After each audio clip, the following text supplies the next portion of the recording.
Porsche 356 Speedster. It doesn't get much better than this.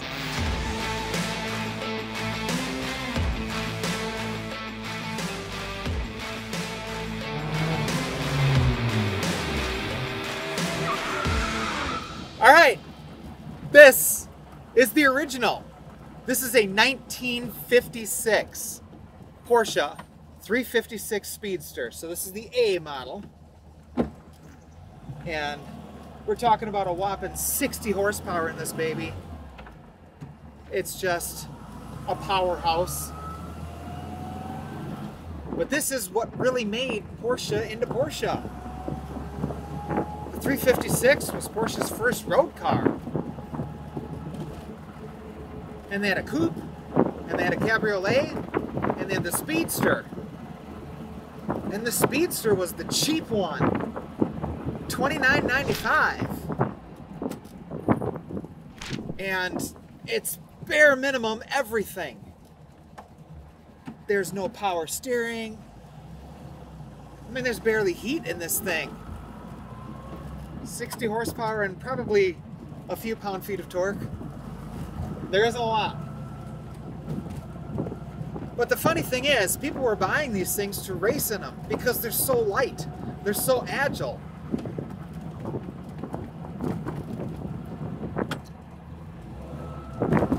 You don't hurry the shifts in this thing.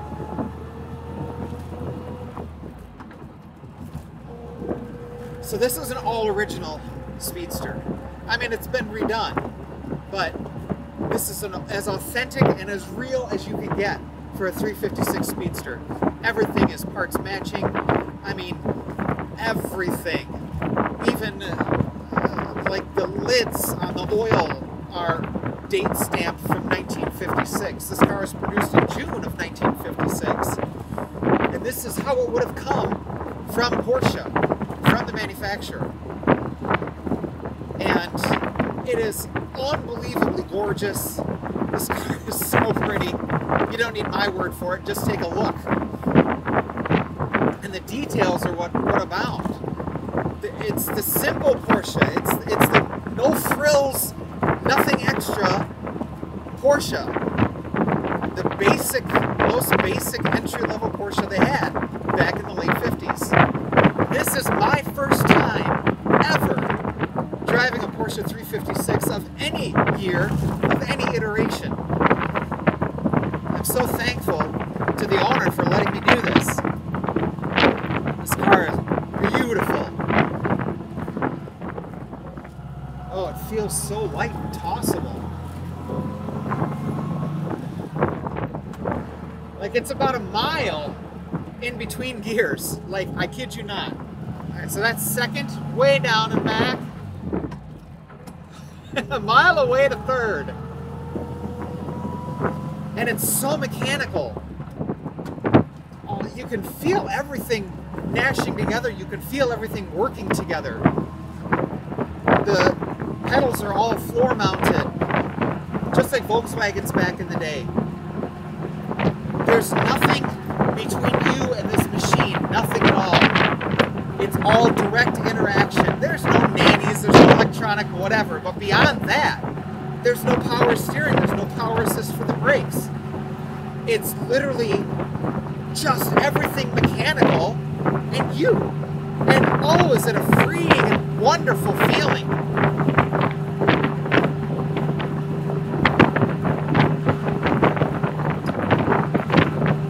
This is the car that beget every Porsche ever since. The side profile of this, you can kind of trace the outline all the way up to today's 911 and even into the 718s, the Boxsters, the Caymans. This is the car that made Porsche.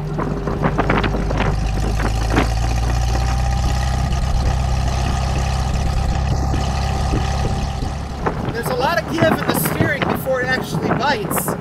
But once it does, it's very responsive.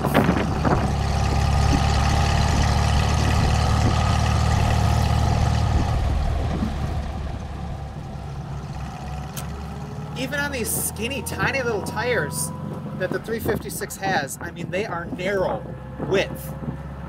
Even with that, the car just maneuvers, and it's a combination of the weight, the low center of gravity. This is just an amazing piece of machinery. It's a throwback to when cars were just a simple joy. I don't really know what else to say. This thing is really freaking cool. It's not something I want to drive every day, but it's an experience. This is something really special. There's something special about preserving history like this. This is history on wheels. Everything in the side of this car is so simple. There's nothing superfluous. There's nothing extra. You know, there's a little pocket down here for your wallet or your sunglasses on both sides. There's little carpets, but not a lot. There's no real padding, insulation. And you've got a speedometer, a tach, oil temp, and fuel. That's it. You got wipers over here, lights here. Your high beams are in a button on the floor. The windscreen wipers are these delicate little arms that are just adorable. Even this mirror is so just quaint, but it's well built.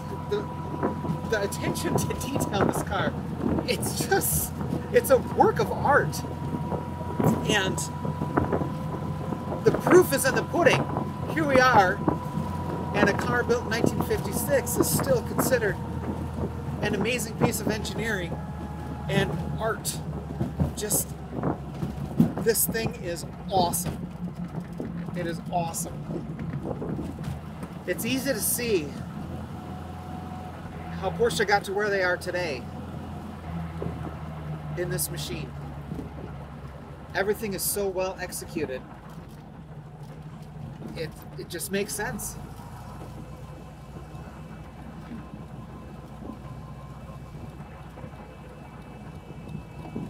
So we should hop into today's version of the Porsche 356 Speedster. See how they compare.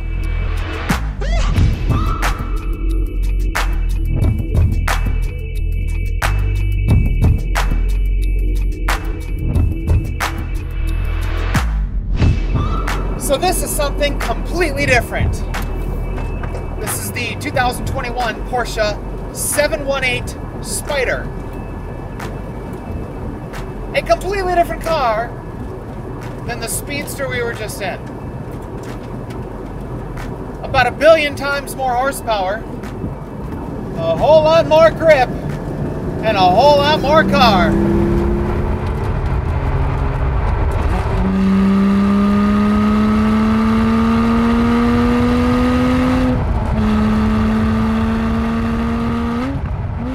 So what is the 718 Spyder?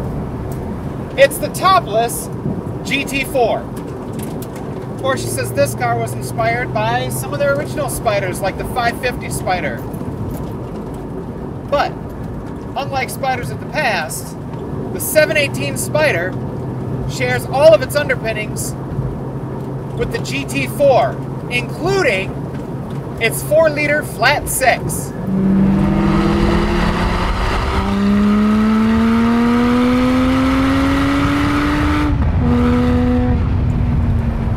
So the previous generation Boxster Spyder, the 981,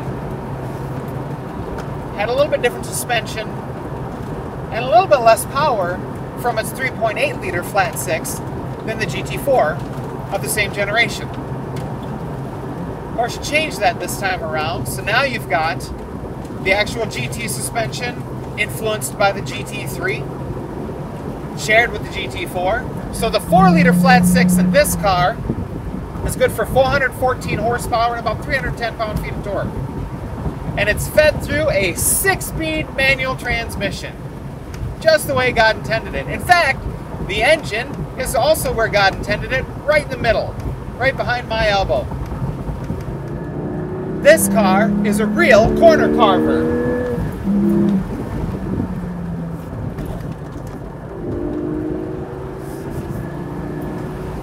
So Porsche's put lots of trick stuff into the new 718 Spyder.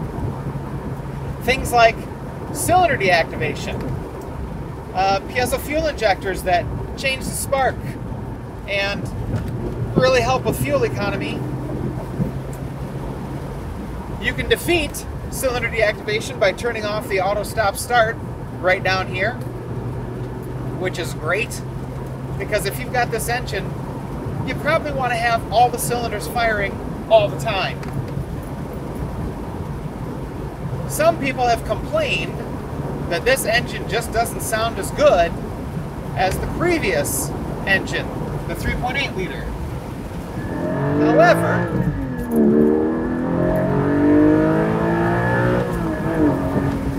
doesn't sound good? Right. It really does come alive above about 3,500 to 4,000 RPM. That's when the engine really does start to sing. That's $4,000 right there. The 718 Spyder also has a wing that pops up on the back end of the car, which, for the first time in any Boxster, provides downforce over the rear axle. And that certainly comes in handy on a racetrack. Another common complaint with the GT4 and the Spyder is that the gearing is too long. It is. It's way too long. And when you've got a manual transmission this good, you want to be working that box often. And with really long gears, you don't get to do that as much as you might like. But because this engine is naturally aspirated, the power's there when you want it. Peak torque comes on over 5,000 to 7,000 RPMs. Peak power doesn't come on until 7,600 RPM. That's way up here.